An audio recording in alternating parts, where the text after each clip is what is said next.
Hello, Cynthia. How are you doing? Hi, I'm eating chocolates. You're eating chocolate. Well, that's good. You should have some energy because we have a exciting conversation ahead of us. Welcome to our listeners. Thank you for being here, and welcome back to Artistic Differences.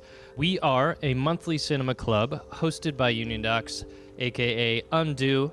I'm Christopher Allen. I'm here with our friend and collaborator, Cíntia Gil. Have you finished chewing the chocolate, Cynthia? Almost. Almost. I like to make my chocolates last.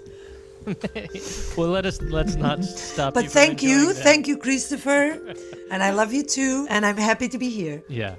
We always start with love here at Artistic Differences, and we also gather each month on the first Saturday, typically, and we bring together this group of international people to talk, share focus and attention, and exchange around what is very often a program of adventurous documentary films. This month, we're so excited to have the very ingenious and radically minimalist filmmaker Declan Clarke. Historically, people didn't have access to cameras because they didn't exist. Even in my youth, they were just so expensive. I still actually have the first photograph I ever took. My father let me take a Polaroid photograph of my sister, and she was adamant that I shouldn't be allowed to do it because she was convinced I would mess it up. She had very, very low regard for me. We watched two remarkable films from Declan, Saturn and Beyond. And an earlier short film, Group Portrait with Explosives. What was the program called, Cynthia?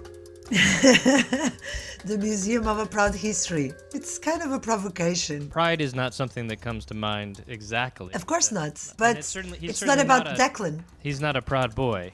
No, he's not a proud boy, and it's not definitely about Declan's pride. His films are not about pride, but the title came for two reasons. One, because there is this sort of strange, playful, sometimes provocative way that Declan has to sort of order things his own way and present us with history in surprising ways and often difficult to think about. And somehow by doing that, like pride is something that usually comes from stability, people feeling that they're in the right place, that things, narrative is right, we got it right. What about a history that can be proud for being finite, incapable of completeness, and full of gaps and spaces to sort of delve and understand our own limitations? So, it's a bit of a provocation on that.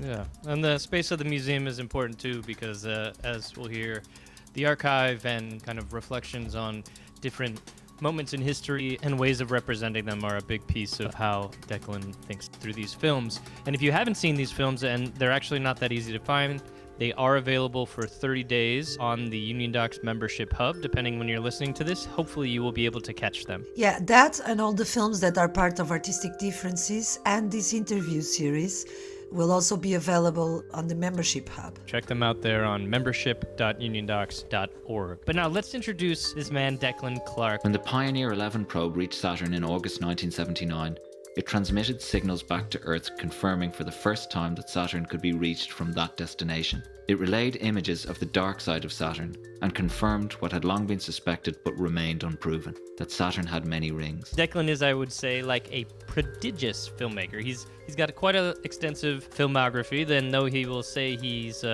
elderly, he's still a youngish man, has done a lot of great work. He hails from Ireland and studied in Dublin, has a background in the visual arts. Yeah, and he lives in Berlin, and his work, it has a very broad range of subjects and focus of interest, but there are some trends that are sort of common, and we will talk about some of them. And one of the things that I think are worth to mention is in his bio is that he's a collector of things, of ideas, of objects and images. And when we look at his films, we get to see that. And that's incredible. His own kind of museum that he brings to each film. Yeah, and you encountered his work first at Fid Marseille, is that right? I saw it at Duck Lisboa first, and We hope to bring it. Yeah. We'll be bringing it to UnionDocs soon. Yeah, I saw it at Feed Marseille. Declan has a faithful audience in France, in Marseille, which is very interesting.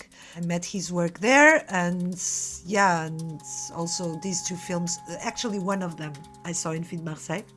And since then, I've been following his work as much as possible because he does a lot of work. With that, I think we should dive into the conversation here, where Declan just kind of appeared into our conversation a little bit unannounced, and we began in the middle of things. The conversation will be about the two films that we mentioned and that we had the study group in January 2024, and then we did a physical screening at the Cube in February 2024 in Bristol. We'll talk about that. First of all, it's just such a pleasure to have the chance to talk about your work today. To do that, we were going to share some of the conversation that happened in our Artistic Differences Cinema Club. Cynthia, do you want to start by telling us how the in-person screening went? And this was in England at the Cube, which is in Bristol. In Bristol. Right? Yeah, it's a lovely cooperative cinema, a beautiful place run collectively since the 70s, I think. It's been run by many generations, actually, of young and not so young cinephiles. And it's lovely. I mean, the place is really beautiful, really chilled. And I was amazed because it was a screening at 12 noon on a Sunday, and I was like, who's gonna show up? And it was actually really well attended, and people were really keen not only to watch the films but to stay for the discussion with Declan. It's always great to meet audiences in small independent cinemas, or anyone that's kind of keeping the experience of live cinema going, but also with a more kind of expansive programming that looks to different types of filmmaking rather than the more conventional strains that dominate for obvious reasons. So anything like that is always fantastic, and the questions were very interesting and the audience seemed to be very active, which is always fantastic. For me, a great experience. Was there a place like that you went when you were younger and starting to get exposed to new forms of cinema? There was a couple of cinemas in Dublin at the time that would show more independent films, but the IFI, kind of the Irish Film Institute, took over that role pretty much. And whilst I'm a huge fan of the IFI, it's fantastic, but like any city really, that it's very hard to keep cinemas open. So I think even though there's a big cinema going audience in Ireland, even the IFI has to kind of get numbers in. So there is a tendency more towards foreign language films that win prizes or are nominated for Oscars, which is all great and fantastic. I mean, they also do a great French film festival every year and various things like that. But they played your films, haven't they? My films aren't very popular in Ireland. They have done once. They played Saturn and Beyond. But my films aren't very popular in English-speaking countries, which is good because I don't really like English-speaking films, and I'm influenced by non-English speaking cinema for the most part. So it makes sense in a way. I don't know why, but I don't have a particularly... Well, I kind of do know why. I mean, I focus more on making films than promoting films. So there's also a small audience because it's only when people encounter my films in specific contexts, such as film festivals, that's really the only place people can come across them. It's more than through word of mouth or specific interest that people get to see things. But that's okay. The Cube ones, in the end of the conversation, they said they would love to have How I Became a Communist and some other films from you. So they want another program with Declan's films. Yeah, well, that would be great. And also, as I said, thus far, How I Became a Communist hasn't been accepted into any English film festivals. Really? So they can have the English premiere if they want. But as I say, it's always a pleasure to show in cinemas like that and to engage with the audiences. I've always had an amazing experience. Like anywhere I've gone to that sort of environment with a small cinema with a very focused and committed audience, the Q&As are always fantastic. The interest in film is always palpable. It's a much more responsive audience. So I guess I'm one of them and they're like me. So it's all part of the same thinking and approach and interest in filmmaking and film as a medium. Well, we hope to introduce you to some American fans here, as well as other UnionDocs members that are outside of the U.S. hopefully have some events here with you as well to make those connections happen. I know you've had a couple other screenings in New York, and it'll be a good chance, those coming soon, to get you in front of some audiences, because I think they'll be really appreciated here. And we have a similar small dedicated crew that will come through. But maybe we should take that chance to hear from some of them, allow them to speak a little bit for the conversation that we had online. It was at the time believed that this meant a machine could never be programmed with sufficient capacity to beat a human in playing chess. Now it is understood that only a machine could calculate and recall all of these permutations, the great vastness of which are beyond human ability. I think what I want to ask is why is there this abstinence to access emotion? And even when there's a neutral voice speaks to emotion, or some form of emotion, speaks to some form of mourning, and we draw those connections. I guess while we hover in that gap. Declan presenting museum objects, how those were visually made to look more archival and more kind of that they were shot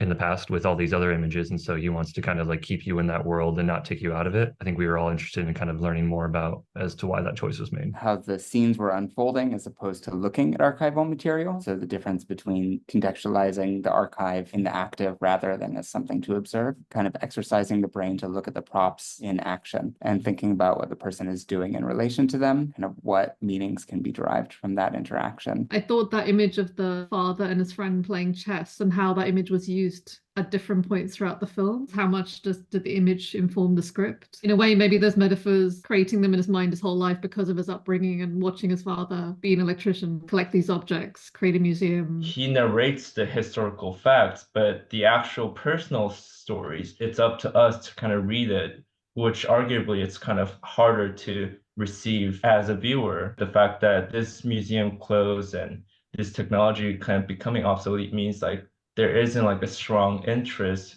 from the general kind of masses of it anymore. A lot there about the idea of the museum on film, of an archive that is both personal and broader political context, and your kind of intervention in that archive to bring us this story. I think there are two things that are kind of structural in your work, Declan, that were mentioned. One is the way you use text, and how actually in both films that we saw, and in Group Portrait is even more explicit, how, and someone mentioned that, how the more sort of personal or autobiographical comes through text and not through voice, but also how you use text in general. And the second thing that I think is also really interesting in your work, and it was highlighted, is how you don't just show what they call archive, we can say cultural or historical artifacts. You don't just show them, but you also sort of contextualize them with you or in a space, which can be the space of the film or the space of a desk. You handle them. So it's not just a question of showing. It's a question of maybe not contextualizing, but there's a handling of those materials. And I think these two aspects are quite interesting. In different ways, they kind of come in your work. For me, whenever I'm setting about making a film, oftentimes there is kind of historical material that I want to use or make reference to. So then the question over many years was about how to incorporate that. And also, it's very hard to do it completely, but to pull against conventions in filmmaking and in the way that information, and particularly historical information, is relayed through the moving image. It's a difficult thing to do. It's not something you can reinvent every time. So then it's about finding a methodology that one feel works, and then kind of working with that over time and expanding it. And so it functions differently in different films to differing degrees of success, I assume. Sometimes I'm more interested in the results than other times, but they're built up over time. So for example, the use of animation in the image in Saturn and Beyond, and using this photograph and then putting very simple graphics over it.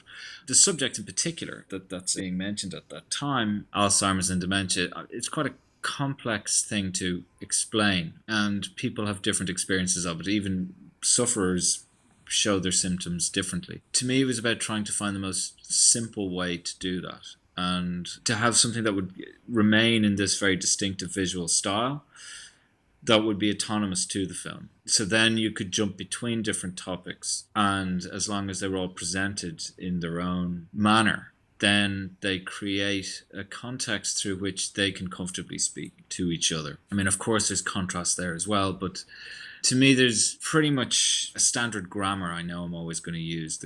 I'm always going to use film, I'm going to use long shots, I'm going to use a static camera, I'm going to use very minimal sound, wherever possible, site-specific, sometimes that isn't possible, and then build a film around that. But then that can be difficult because a lot of the things I refer to are quite complex, so there's a lot of explaining. So in some ways it's about trying to get the explaining done in the most efficient and succinct way possible, to then allow more time to look and consider images. But as something that came up in Lisbon when we were all talking about this, I do that in a number of ways because also, of course, the colors that are used in the film become distinctive, but also the fonts and the texts, and also just having long pauses in the film with just color. I mean, that's something I've been doing a lot for the last good number of years, but it's becoming more pronounced in the films. And it's just over time you build up different tolerances. But for me, when I'm editing now, I just always feel it needs more time. I just feel I want to look at the images longer. I feel I want to stay in the place that the images conjure longer, and I want to reflect on it. Now, I know, of course, that's not for everyone, but that's fine. There's more than one way to make a film, and I'm kind of set on making the films the way I want to make them, for good or ill, as how that comes back to me. But also, I think there's a thing, you can only really make the films you make, and they come out of a history and culture you've engaged with. And we had this conversation, Cynthia, too, in Lisbon, as a viewer, so that my understanding of film is fundamentally informed as a viewer before becoming an artist and then before becoming a filmmaker. I was reading a magnificent book by Stephen Shore recently. He was just talking about how Impressionism, some of the artists put down the fact that industrialized paint and its ability to be placed in tubes allowed artists to go out into the landscape and paint, which then meant it allowed them to paint differently and reflect on the landscape differently. And then when you can coincide that with the birth of photography and film to a degree, then the demands of the medium of what you did in that environment, be it nature, be it an urban setting, changed because, are you going to paint in a photorealistic style and try and compete with photography? You can, and some did, and did so very compellingly. Or does it open up other avenues to do other things? So I think these components are always playing a part in things. So again, using film is kind of absurd in many ways. Even since the pandemic, it's gone up 40% to use. So it's really prohibitively expensive. And many people argue that you can replicate the visual style of film from the scratches to the particular film tone. And I've seen examples where you can, but to me, it's still it's a very different thing. It's a difference between a more sculptural form that uses light, where the light comes in, is reflected on the negative. I think these are all qualities that, to me, are of paramount importance. Again, I appreciate to others they're not, but that's fine. As long as film's available and I can afford it, I'll shoot on film. And in some ways, I've already started to future-proof in that I've started to amass images that I take, and also other photo archives that I've come across, with the plan to make films with them in the future. By which I mean, I don't know how my health will endure, but with the idea of making films in 20 years' time, so that using this material and this way of creating images now is already obsolete to some and already outmoded and archaic. So if you add another 20 years onto that, which isn't very much time, I mean, we're literally looking at maybe a 40-year window, but they will have a different quality. And that's something that interests me enormously. Because again, it's a question that came up in, I think one of the speakers asked in the Cube, a young person in their 20s. And this is a question I get a lot from people in their 20s. Why is all your work in the past? Which I always find rather amusing, because I don't really know what the present is an hour or this second? Is that the present, or is the present this year or this month, or when is it exactly? I can't look at anything that's happening from the three major wars that are greatly influencing international relations in Ukraine, Yemen, and in Palestine. It's impossible to think about these wars without examining the last 80 to 100 years.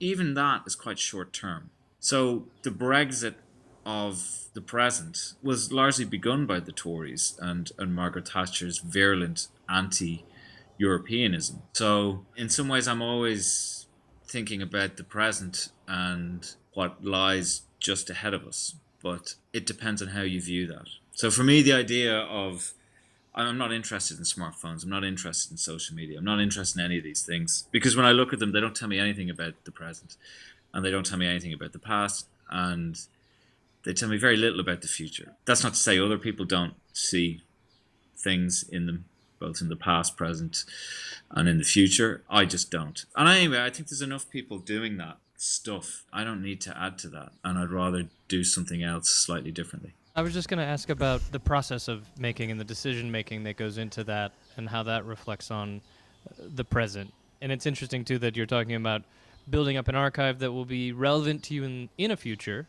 not necessarily with a precise subject in mind, maybe, but films that are to be determined. Can you speak a little bit about the act of decision making on film and how you approach that? Because I would imagine it would have something to do with a kind of very present performative state of being. Yeah, well, film for me, again, one of the key differences between, for me, moving image film and digital film is that moving image film is literally filming the passing of time. It's not recording information and then reconstructing it. It's the passing of time, and it's 24 frames a second because that's how our eyes work. If we were different animals with different eyes, the film speed would be different. It's paramount to have the camera there. It's about going to the place. And to me, location is always very significant. Because again, just because no one knows something happened in a particular place, it doesn't mean it didn't happen. So I was quite struck by the fact I was in Rome for the first time, and we're walking through the Forum, and you pass the spot where Julius Caesar was assassinated. Like, it's just there. So this guy was just knifed to death by his colleagues in the street. And you can pass that street and you can still see that spot. That's significant. Now, maybe it's only significant if you care about Julius Caesar or you know who Julius Caesar was, but it doesn't change that fact that this is that location. To me, that's always important. And because a lot of the narratives or stories or political historical narratives that are in my films tend to be from quite overlooked things or forgotten things or minor occurrences that went on to have quite a large impact. To me, that also never just ceases to amaze me, the banality of these things. It really is just a street corner, a bench, and that's what happens a lot of the time. These things are quite banal. So for me, being in those locations, I always find it exhilarating. And, particularly if you've been reading about something and researching it, and then you haul this heavy equipment there and you get there. Usually I'll do a site location visit first, but you're just in the place where this thing, wherever it was, happened. Sometimes it's where a building used to be and no longer is. The biggest disappointment is when you get there and there's just some really ugly recent building there. That it just makes it really hard to like if there was a Vodafone shop over the Forum, and just you're like, oh, this is where Caesar was killed. You're like, oh, why was he getting his? It's that these things kill it. So, Rome has its qualities that perhaps make these things resonate slightly more. So for me, that's always an important process, bringing the camera and filming, and then like just recently, I've literally just this week putting the last touches to this film about Beckett and his working relationship with Walter Asmus. And, to be in the Dublin Mountains, which I grew up near, but walking around in some ways trying to find a set of Waiting for Godot and filming it. And then when I edited it with the footage that we shot in the Gate Theatre, with the original prop of the tree and the rock that Louis Le Brocquet made in the late 80s, it's amazing. The two interact perfectly. You get this sense of the place that Beckett walked, where he envisaged this play happening, by many accounts. Then this very simple theatrical mechanism of making a tree out of plywood and a rock out of paper mache, putting them on a black stage, and then that creating this other illusion and this other. And they're so banal, these objects, even though made by a great artist. But when I saw them first in the theater in the early 1990s, they seemed amazing. It seemed like the most incredible set I'd ever encountered.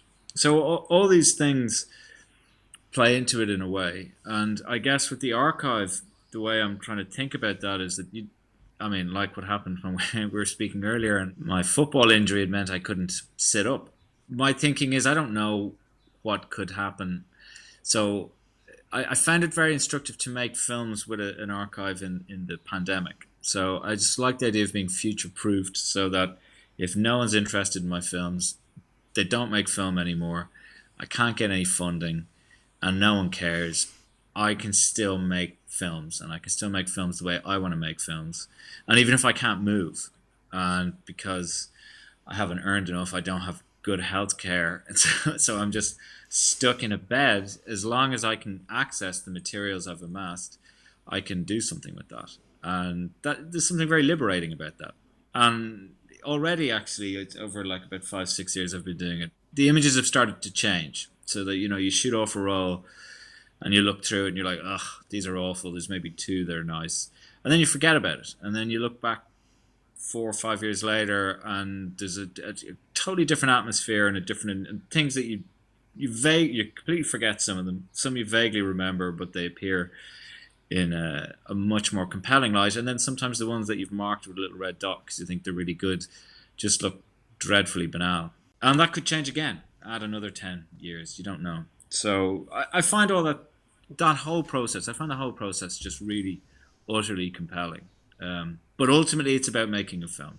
It's about beginning, undertaking, and completing, and then starting again. That, to me, is the most important aspect of the whole process, making films. I wanted to go back to the question of image in your films, Declan. And actually, it resonates with what you were saying about being there, etc. But what I find interesting in your films, we were on the last session of the Cinema Club talking about another film.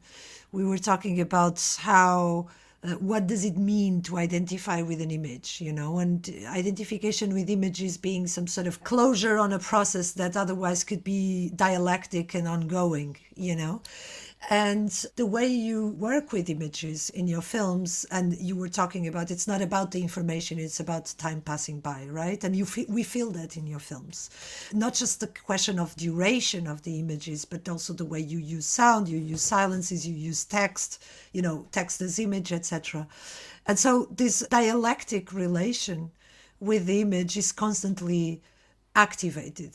I think in the spectator, we never just see what's there. We see the image as something in itself, if I can say. And so it's not just about, a mountain. It's about what is the image of a mountain? What does it mean to film a mountain? What does it mean to bring forward a photograph took in the 80s in South Armagh, or whatever the image is? And so I wanted to hear you a little bit more. It's not from the theoretical point of view, but actually from how your relationship with images was built, because you talk about, your relation with cinema being built as a spectator. But it's interesting because the way spectatorship is thought in your films, and we discussed that in the study group actually, about space and freedom. It's quite complex in the sense that it opens a lot of freedom. Spectatorship in your films is not something that is about identification or immediate closure or, adherence to something that is proposed to you. So I wanted to hear you a little bit more about that connection between you as a spectator and you as a sort of producer of images and an artist that actually looks at images not, as things in itself that have an existence. Sure. As I said earlier, all artists and all filmmakers, and I guess all photographers, anyone who works in a very, very visual medium, ultimately you're a viewer before you're a practitioner. I mean, people are always quite dismissive of training. I don't know why exactly, but they are. And there's an idea, also people just love this idea that anyone can do something and that technology helps us get there. And that is kind of a nice idea, but like anything, it depends. Training's good. And much as we'd like to think it, not everyone can do everything. In fact, most people are profoundly limited and can do one thing very well if they're lucky. It's very hard to do any more than that. So one of the things that people who end up studying art do is they're first off viewers, and then secondly, because you're interested in viewing, you want to reproduce things around you, and you want to do it when you're younger. It's probably easier now to have access to cameras. Well, historically, people didn't have access to cameras because they didn't exist, and then even in my youth, they were just so expensive. There was no way anyone's going to let a kid use a camera. I still actually have the first photograph I ever took. My father let me take a Polaroid photograph of my sister, and she was adamant that I shouldn't be allowed to do it because she was convinced I would mess it up. She had very, very low regard for me. And I remember my father really explicitly explaining to me how the viewfinder worked and what was important in the image. And of course I messed it up. So I cut the bottom off the image, and I remember she went ballistic. And actually, it's quite nice in the photo because she's got such a grumpy face. She knows that her lack of faith in me is warranted and accurate. And then we couldn't take another one because Polaroid photographs were very expensive, and my father wasn't going to waste another one. But I still have the image, which is quite nice. But then you hone your drawing skills and you look at things. And I looked at a lot of films and television. And then you go to art college, and art college is amazing. I mean, I studied painting, and you just learn so much, of course, from the people around you, because your peers are extraordinary, and in my case, more gifted than I was. So that's inspiring and encouraging. But then also, of course, you learn about the history of art. So then, you've spent 20 odd years refining these skills and this way of looking and thinking through that. So then, of course, when I started to make films, I'd already been, critically viewing films for years, even before I started to study. But then it became more pronounced and sophisticated as I learned how to articulate that and that process, the history of that. And then also, I mean, again, painting is just a huge influence. I mean, there's a major Munch show on in Berlin, just closed last week, and there's portraits and landscapes in two different locations, but the landscapes were just astounding. It's absolutely astounding. And it's all those things you were talking about. It's space. You're allowed, I mean, it's the beauty of a painting. You can look at it for as long as you want. I think the average people look at a painting in a gallery it's less than a second. It's like 0.5 of a second. So people don't really look, but you can. It's all there to be seen. There's incredible, like, again, you go to the Louvre or whatever. I find it amazing in the Louvre. They let people have cameras in there now, digital ones. I don't know why. It's horrible. And basically, whatever, people used to be elbowing each other out of the way to look at the Mona Lisa, because it's only 100 years, in the last 100 years, that people decided that was an important or interesting image. No one cared about it before. The art history valued different things. But then it was kind of popular culture started to value the Mona Lisa, and hence its current fame. But now when you go there, it's not even people are elbowing each other out of the way to look at it, which, annoying and grotesque as it could be, is also interesting. They want to look at something.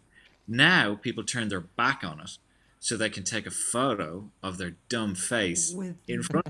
That to me is the epitome of using a camera incorrectly, of not looking correctly, of not having the requisite mindset pretty much to be in a museum. Like, what? You don't go to a museum to look at yourself. It's bizarre. But that's unfortunately what our culture has become. And I think technology has played a big part in that. So in the same way, when you try and introduce an idea that training's important, people get very angry about that. They see it as elitist. And it's like, no, anyone can be anything.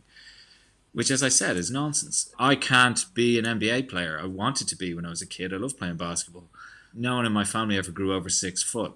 So, no matter how gifted I may have been, which I wasn't, my brother was, it was never a possibility. So all the goodwill, enthusiasm, and hard work can only get you so far. There are other elements too. So all these things played into how I go about making images and looking at them. And I think also that, as you guys would all know from the relationship you've developed with film through the years, as you kind of refine your knowledge of image making, you start to want different things from it. So in the same way, cooking is an analogy I use all the time because it's the last bastion in our culture. You're allowed to be very critical about cooking.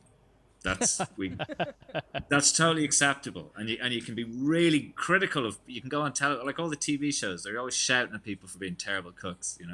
Your buns, your whatever, your cake hasn't risen. This is a disaster, and everyone screams at them and says you're useless. And our culture doesn't mind. Whereas if you do that in any other capacity, it's toxic, it's bullying, it's aggressive. So cooking is a good example. If you have a refined palate, you want to make different things. If you understand the complexities of food, you're better able to prepare it. To me, it's a collection of all these things, and then a way of filmmaking that just kind of seems to suit my outlook, suit the way my line of interest, the way I work. I don't know. I mean, I can't really say because I can only, as I said earlier, I can only make the films I make.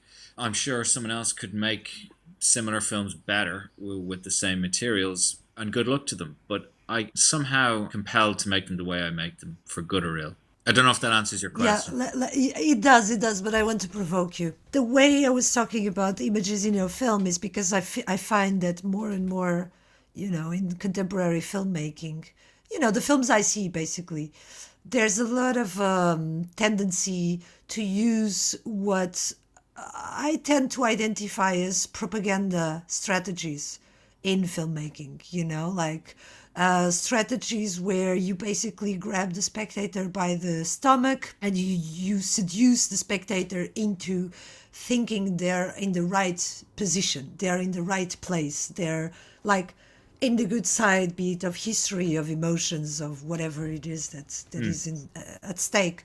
And I'm not talking about conventional mainstream cinema, Declan, right? I'm talking about a big spectrum of films. Of course, there are other things. I'm not just saying this is all that it is, but, more and more, even within festival environments, I see it's actually, one of my dream retrospectives is actually about propaganda in contemporary cinema, because I feel that there's a lot of these sort of residues of the propaganda that used to be made being incorporated into artists' films, into strategies, for documentary and fiction filmmaking. And hence the question about identification, and hence the question about image, and images being allowed to exist for themselves, and spectators being allowed to be aware that they're looking at images. There's something about generosity through the refusal of engaging that side of the spectatorship, that side of that dimension of the other. There's something about opening a place for the other ones to exist with your films by refusing those strategies. Sure. Well, that's very deliberate for a number of reasons. Firstly, I'm not interested in my own opinions. Even though I use my events from my personal life sometimes in the films, I'm not interested in myself. I'm not interested in my life. I'm not interested in my experiences. I've developed my own political perspective through the years and experiences I've had, and I'm quite happy to loosely and quite emphatically share them at times in wherever, pubs or in public, or in public forums, or just hanging out with people I meet, and that's often really not appreciated. But that's a different thing. That's how we engage. But if I want to make a film, short of just filming some rant, what's the point? Like, I don't even care what I think, let alone anyone else. So for me, if I'm making a film about a subject, it has to cover a wider perspective than that which I'm capable of. Because then otherwise it is just a portrait of my ideas. Who cares? I mean, one of the things I always feel is that the films I make are often a lot more open-minded on certain subjects than I am. But also that's the point. It's about reflecting on something, and it's about allowing a space for different perspectives. So in the same way, even recently I was asked to sign some things that I ostensibly agreed with 100% politically. But I really disliked the current style of this very internet heavy way where it's all about, it's highly emotional, very personalized, and full of demands. We demand this, we demand that. And some of the demands are reasonable, you know. If you think of Palestine demanding a ceasefire at the first opportunity seems to me the most basic human response to what's happening. Apparently it isn't, amazingly, but there you go. But then some of the other demands are like, you know, we demand that whatever group or organization, in essence, agree with our perspective on this, which you can't do. You can't ask someone to think like you think, because then that immediately assumes that the way you think is beyond question, which is a pretty dodgy place to be. So for me, I've no interest in making films that present that, either visually as an emphatic thing, or certainly say it. And also when I'm talking about historical figures or historical events, I try to be very succinct, as I said earlier, but also I try to let people articulate themselves. So rather than putting words in people's mouths or framing it, you know, you have to take people at their word, and you have to also, it's very difficult sometimes. No one can know what they would do in another circumstance. And again, I find it very strange that people are quite ready to compliment themselves on the amazingly heroic things they would do if they were in someone else's situation, which I just think is bizarre. And I think that people use that a lot in film. There's this very, I know what you mean by this kind of propaganda. I go and see films sometimes by people who I, again, agree with, broadly speaking, politically, but I'm being hit over the head with something that I already know in a very inelegant way. A very inelegant manner, and that just makes me push against it then. I think generally people don't like to be told what to do. Sometimes they like to be seduced into doing things, but I think it's harder to do. It's harder to seduce someone than to beat them.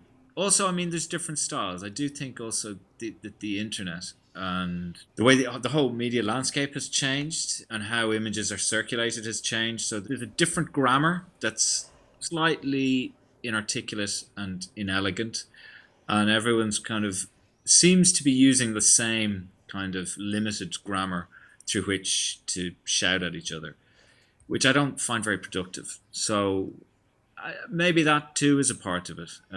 But also I don't necessarily want to make films that look like other people's films, because what's the point in doing that? In the Earth's atmosphere, the most apparent demonstration of the presence of electromagnetic energy is lightning. At 50,000 degrees Fahrenheit, it is 5 times hotter than the sun. While early civilizations were conscious of electrical energy, its identification as a clear phenomenon and its connection to lightning only became extensively studied in the 17th century during the era of Enlightenment. I'm wondering just about this, building on this question of the propaganda, because in the form of the films also, like some of the aesthetics choices, the text and the graphics, the fonts, the back and forth between the image, there is reference, I think, there to a sort of political history of propaganda or of political filmmaking.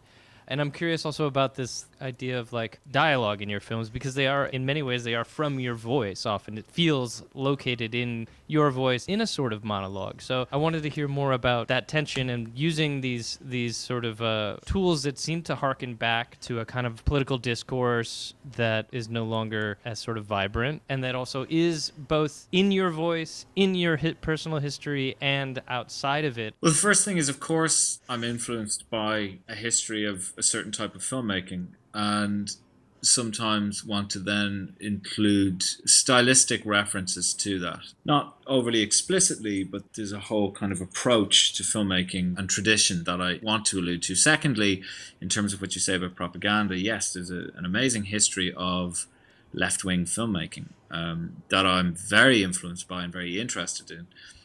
But I also, as you point out, personally find that this tradition and history is gone. and it is no longer present and is sadly missed, I feel. And also, maybe alluding slightly what Cynthia said, it's been replaced by a different type of filmmaking, which is, don't want to say that is a lesser type of filmmaking, but it's definitely a different type of filmmaking, and it's not one that refers to that history and tradition. And in so doing, runs the risk of omitting that history and tradition. And I think a lot of left-wing discourse in general does that. So that's something I'm interested in explicitly connecting to the present, to my work, and through the discourse I might want to instigate through the work. So that becomes another element in that. And again, I try to do that quite subtly and not explicitly. And I also think there's a sufficient difference between the sort of films I make and those films. I think the references are there, and people with a knowledge of that filmmaking tradition can pick up on it. But I don't think, it's not for me to say, but I don't think I'm merely reproducing this historical approach. And then in terms of using, I mean, as I touched on it earlier, I use autobiographical things. Just sometimes it's kind of more as a device or a mechanism, because it helps locate it somewhere. So rather than it just being talking abstractly about historical or political things, it just puts it into a lived experience. And I'm not so interested in digging through other people's lives, or in some ways, if you can find if I find a simple way to give it a more familiar context, so it's not just something that's happening away somewhere abstractly, that allows for some sort of tension within the film and some sort of tension within the thematics of what you're discussing. And then finally, the reason I use myself in the films is because, and I say this all the time because it's true, it's because I'm cheap. I do everything largely in one take, so that saves a lot of money. Also, the reason I use my own voice, it's funny because I don't like how I look and I don't like how I sound, so I hate hearing my voice. But I feel that if I get a trained actor with this very compelling voice to speak, that gives a sense of some sort of objectivity and authoritative objectivity when it's anything but that. So that somehow by using my own voice, it underscores the subjectivity, so that no matter how objective one is trying to be, one is always subjective. Somehow brings that a critical perspective on my own subjectivity into the film, which hopefully, and certainly is my intention, that then gives it a more broader, open perspective that other people feel that they equally can be critical of that subjective perspective that's there and can inhabit a different position within the film. That's the intention. Again, the success of that is not for me to speak to. And speaking about, as you were saying, the history and how you work with historical matters, subjects, I wanted to bring up the question of scale, which I think was also spoke about at the Cube. I think someone mentioned that. And for me, it's really interesting because actually we sort of took the idea of the museum, the curation of the museum as a sort of lens to look at your work, not just by quoting your work, but because there's this operation, you bring different things together, and somehow by that you are working on historical construction, on historical narrative, if you want. But the other day I was thinking about that, and it's not about bringing up an alternative history or alternative historical narratives. It's about something else, and I think has to do with scale.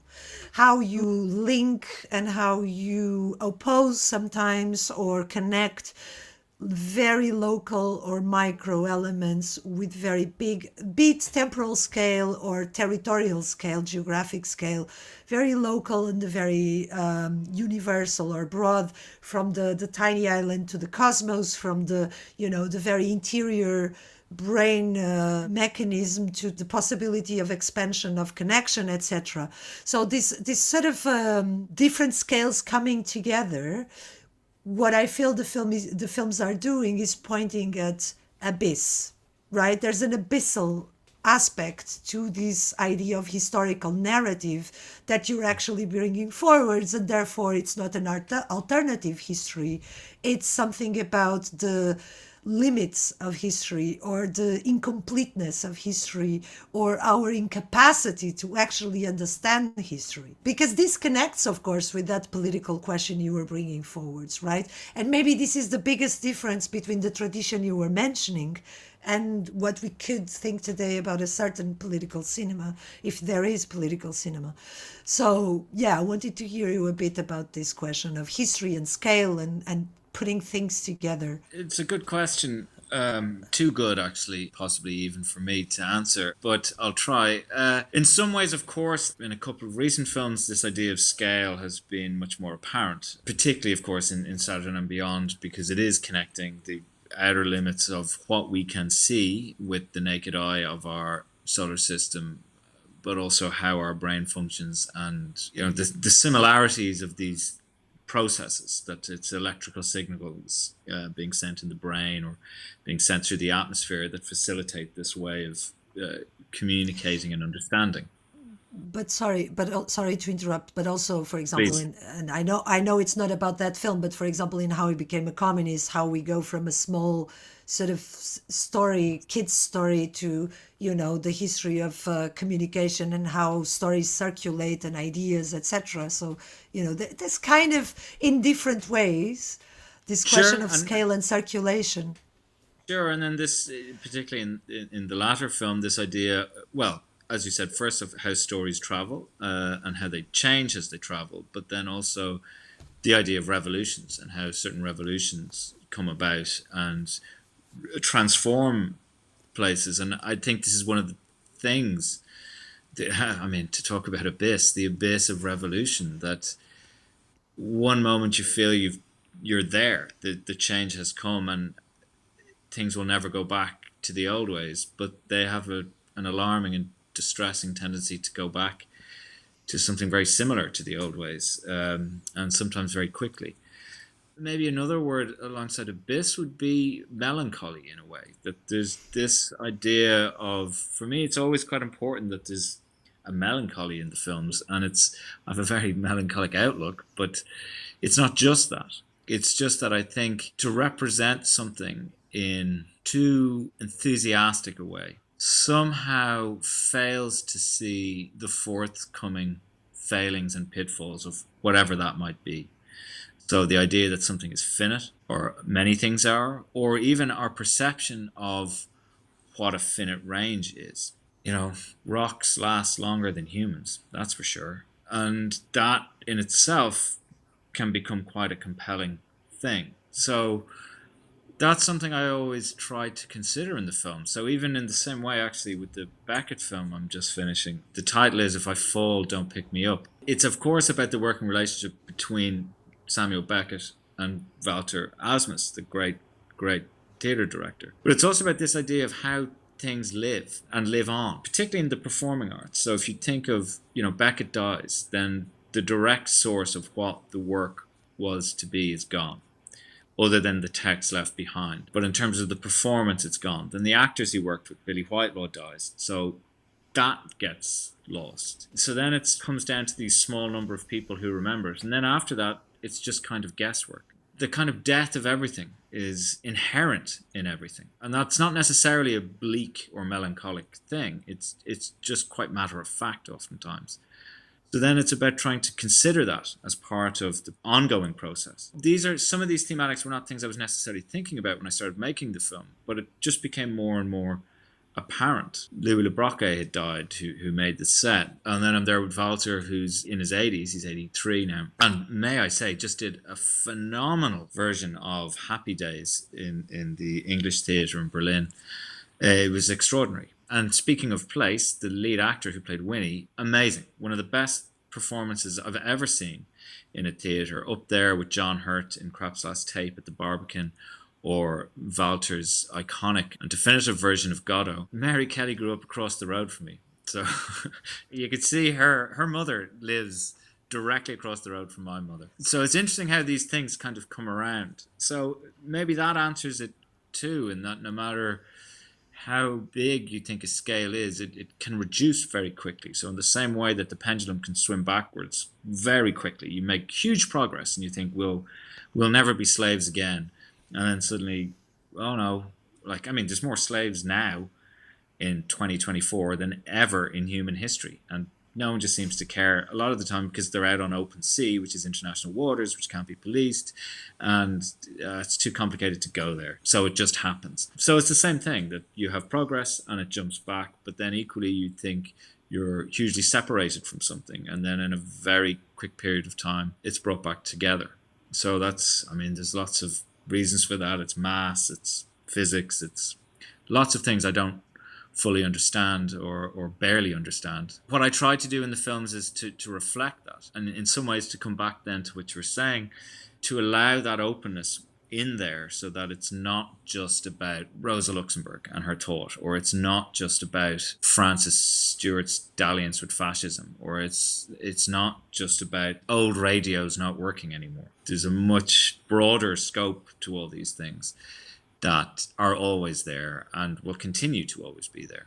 It's a bit surprising to me that, these things emerge, I would imagine, in the writing. Or are they emerging first in the collection of these sources? And then there's the writing threading it together? Because as you described it to us before, your writing process is really rapid. It doesn't sound precious. There's not a lot of revision. Where the breath enters, is it in the thought process before, in the aggregation of all these different sources, or is it through this sort of like moment of bringing it all together in the writing that the connections are being made? All of the above, almost, in a way, in a sense that my process has changed through the years. So it used to take me ages to make films. So it would take me 6 months to make a 15-minute film or something. Still not bad on many people's timeline, but yeah.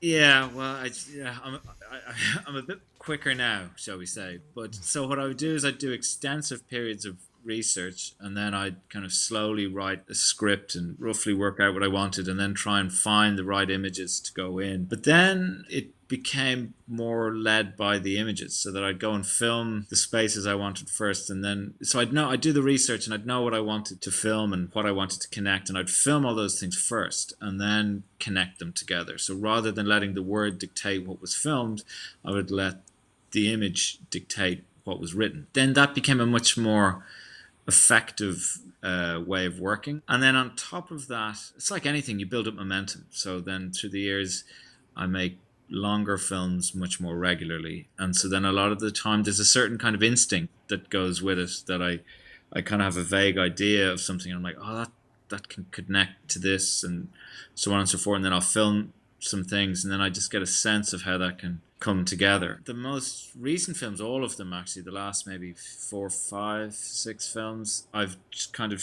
had an idea of what I wanted, had the title, that's always important, and a sense of how I was going to bring it all together and balance it out. And then I would film with this kind of idea in mind, and the tone is very important to me, like what sort of atmosphere is going to be in the film, and what we'll see and how we'll see things. When I'd get that back, and then you see how the footage came out and that you got the shots you needed, that then I would kind of do the writing last. So I mean, one of the films that I still haven't actually finished the sound, I've only done a solid version, but I finished the week we met in Lisbon. I just edited it together and then just had to write the script in and around it, and it ended up being quite long actually. And I think looking back on it, it worked out quite well. I knew what I wanted, this kind of haunting element of absence, of people being annihilated, and the buildings they built and the buildings they lived in being all that's left behind, and that these buildings and these architects were modernists. So it's about this great modern project where internationalism will reign, and race and ethnicity won't matter, and 30 years later everyone's dead and there's just these buildings, and they're beautiful. Different people live in them now, but that dream, that vision's kind of gone for the large part. So that kind of came through that, and then that becomes a difficult balancing act, because oftentimes I can't go out and reshoot, so I have to be very careful with the material I have. And I guess I find that good, because it allows you to be much more succinct. So I tried to make, I know people have complained in Lisbon that there's a lot of reading in this for a so-called, but I try and keep it as succinct as possible. And I'm sorry, sometimes the things you're trying to lay are so complex that to do them justice without glibly referencing them, they warrant more attention. Also, I don't really mind that. I don't mind if I have to sacrifice a pacing or a snapping, well, not that my films are snappy, but a fluidity to give something important the time and space it needs. I think that that's my basic duty as a filmmaker, that don't introduce things unless you can give them a respectful forum. You know, it's like asking someone on a chat show and then talking over them. Like, what's the point? You ask people on to get their perspective. So if you introduce something in a film, you have to give it the space it needs to convey its own intentions and meanings. The kind of attention that a text in cinema requires is no more nor less, but it's different from the attention that an image requires, especially because we're not used to images that we can read, right? Like even an image can be read. And it's a different temporality. But people, you know, it's not a sort of experience of cinema that we are used to. Well, first people go less to cinema, you know, the big image, and that immediately changes our relations with images, the scale, but also the idea of reading. And actually, I feel that going back to the openness, you know, to space, to the idea of freedom in your films, I think the fact that we are sort of proposed to take the time to read a text is part of that. And to the abyss, even. Yeah, I mean, as I said, a lot of people reject that proposition, and which is totally reasonable, and I get. And it's not something that I'm not wedded to that to the same way I am maybe a locked camera or so on and so forth. But ultimately, it's the method that seems to work for me at the moment in the films I'm trying to make. So that could change in the future. It hasn't yet. There's a lot of intertitles in the in the three films I'm kind of currently doing, but it may do. It's very easy to devise something that works, that then after a certain point ceases to work. But for the moment, I like that space. I don't like to use, sorry, I've used it twice there. Rather than use the word like, I find it an interesting proposition in terms of what the films are doing, having this space as well. I find it oftentimes more interesting, definitely more interesting than a talking head, just speaking it at a lens. Ultimately, it's the question, how do you get the stuff in the film? My method is that of trying to make it as visual as possible and as succinct as possible in some ways, and then allowing the space to be in and around this stuff for a long time. And anyway, you know, my films aren't that long. They might feel it, but they're actually they're not that long. But you're also using that with Beckett. So how are you working discourse and words in the Beckett film? I'm curious about that. In the Beckett film, there's a lot of archive material. So basically, there's this wonderful collection of letters between Beckett and Walter. And what's interesting, which comes out in these letters, is this kind of tenderness between them and this great friendship. But also that it's about the work at the end of the day. So of course there's this friendship that develops through working together. But like there's, you know, some lovely moments where Beckett says, "Oh, it's great to hear the wonderful news about our Godot," because he trusted Walter so much with the play that he felt that Walter knew the play better than he did. So there's something about how this working relationship develop things. And then there's also just amazing things. The original scripts from Stuttgart, Nur noch Gewolk and Geistrio. And they're just amazing things, you know, with these little drawings Beckett's done on them. So I just filmed those then. And there's a lot of time and space to just look at these things. I'm interested in this idea of using film as archive. So, but really as archive. You know, it's very hard to see items like this. And you have to go into a certain environment to look at them. So then just somehow having them there where everyone can see them. So there's a whole sequence where Walter wrote Beckett's notes on directing into his own copy of Waiting for Godot that he would direct from. So, and then they were kind of added to all the many productions Walter did of the play. So then there's a whole sequence where it's literally just page by page going through Walter's directing copy. And it's just showing you the text, how it's been revised, how it's been edited, what's been excised. And it's an amalgamation of Beckett's notes and Walter Asmus's notes. And that to me is utterly compelling. I spoke about duty earlier. That for me, particularly with this Beckett film, of all the films I've made, it's got the least to do with me and what I think of any film I've made, because it's fundamentally about this connection between Beckett and Walter and the work, and how that work is transmitted to us and how it will be transmitted to others after first Walter, but then I and whoever else is around are gone. That it becomes a very important thing. And other than going to see this archive, I don't know where Walter's archive will end up. He might donate it to someone. His family might hold on to it.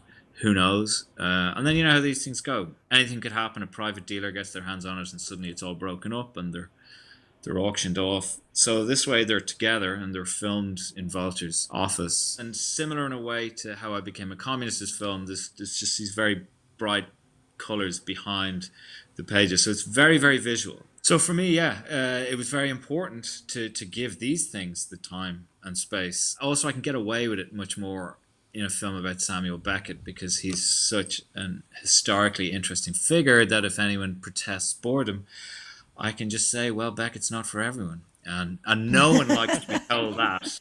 So I think people who would usually say that, and the film's 2 hours long, so it's going to test Beckett academics. But if I may say in my defense, when we were filming the last sequence of The Gate, and it was an amazing experience to be there with Walter Asmus on his stage in The Gate Theatre Dublin with his set, and to be filming him and directing him around his own set of Godot. It's insane. Honestly, it's like sitting on the sidelines and telling Diego Maradona how to play football. It's totally a surreal experience for me personally. But then I wanted to just film the stage. So I kept a roll of film aside. He's so revered. All the theatre hands just waited around the whole day just to talk to him and just to be around him. So we're sitting there and I said, look, everyone can leave. I'm just going to film the empty stage. Walter was insistent on staying, and then all the stage hands and lighting guys stayed too. So there's a few of us just sitting in this empty theatre looking at this empty stage of Godot.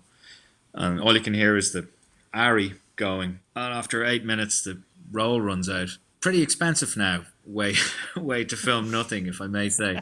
But Walter said, which was quite extraordinary, he just said, this is the real Godot, Declan. He said, you have to remember, it's fundamentally a play about waiting.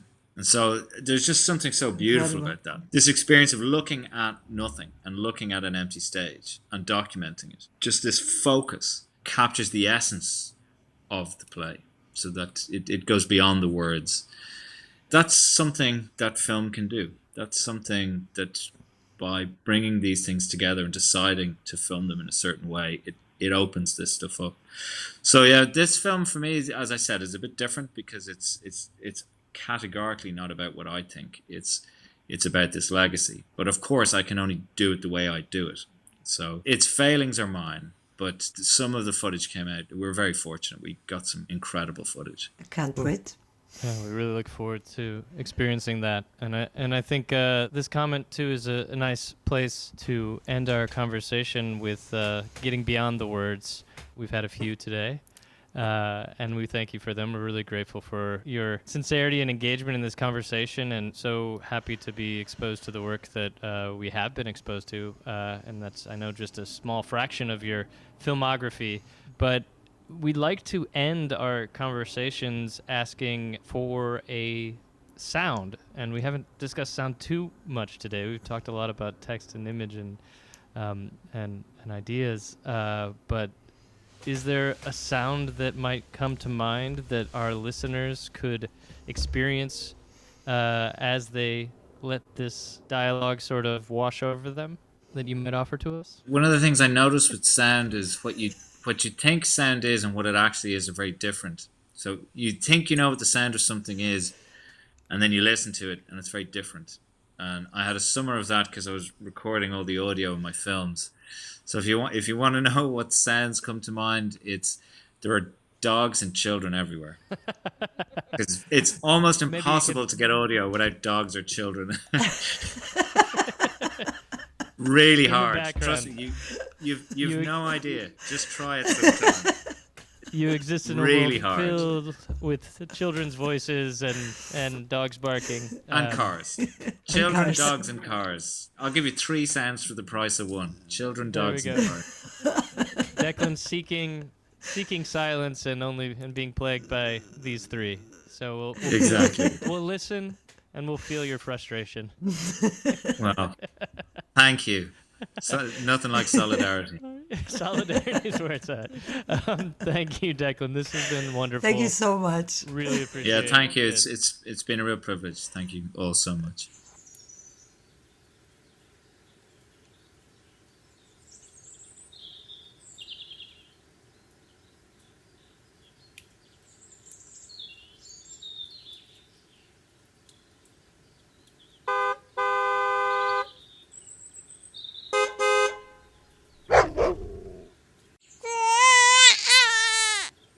You've been listening to Artistic Differences. We want to say thank you on behalf of our whole team. That's Cíntia Gil, Christopher Allen, and I'm Jenny Miller. Thank you, of course, to our featured filmmaker in this month's program, Declan Clarke, for sharing his work and his wonderful ideas in this conversation you just listened to. And thank you so much to our partners in Bristol, in the UK, at the beautiful, collectively run space, The Cube.